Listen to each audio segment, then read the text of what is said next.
Magandang tanghali, ito po ang ating weather update patungkol sa ating minomonitor na si Bagyong Nando na may international name na Ragasa. Itong Ragasa na name na ito ay galing sa Filipino term na Rumaragasa. Sa kasalukuyan, itong si Bagyong Nando ay tuluyan pa na mas lumakas from severe tropical storm.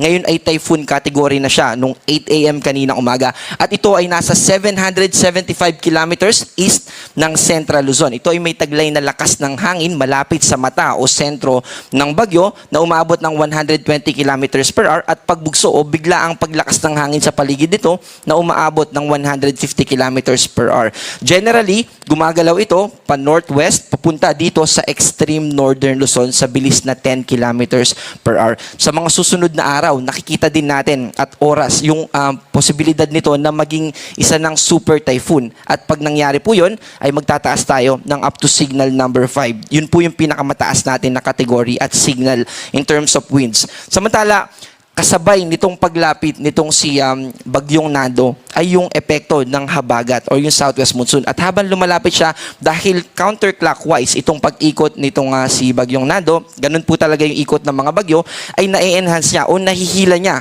yung moisture na associated sa habagat. Kaya makakaranas din ng mga pag-ulan yung ating mga kababayan kasama yung Metro Manila at malaking bahagi ng kanlurang bahagi ng Luzon at ganun din ng Visayas. Ito namang si Bagyong Mirasol, yung formerly name niya nung nasa Philippine Area of Responsibility niya, siya ay ito ay may international name na Mitag. Tuluyan na ito na mas lumayo pa sa ating bansa at wala na itong epekto sa anumang parte ng ating bansa. Ito yung forecast track natin patungkol kay Bagyong Nando. And nakikita natin by Monday morning yung posibilidad niya na maging super typhoon. At ito po ay bago siya lumapit. By Monday afternoon or evening, ay ito yung time na kung saan pinakamalapit ito sa kalupaan natin sa ating bansa. Specifically, dito sa extreme northern Luzon. Kaya ngayon pa lang gusto natin ipaalala sa mga kababayan natin sa Batanes, ganun din sa northern Luzon na paghandaan natin ito. Itong kulay pula, ito yung area na kung saan merong lakas ng hangin na at least 89 kilometers per hour.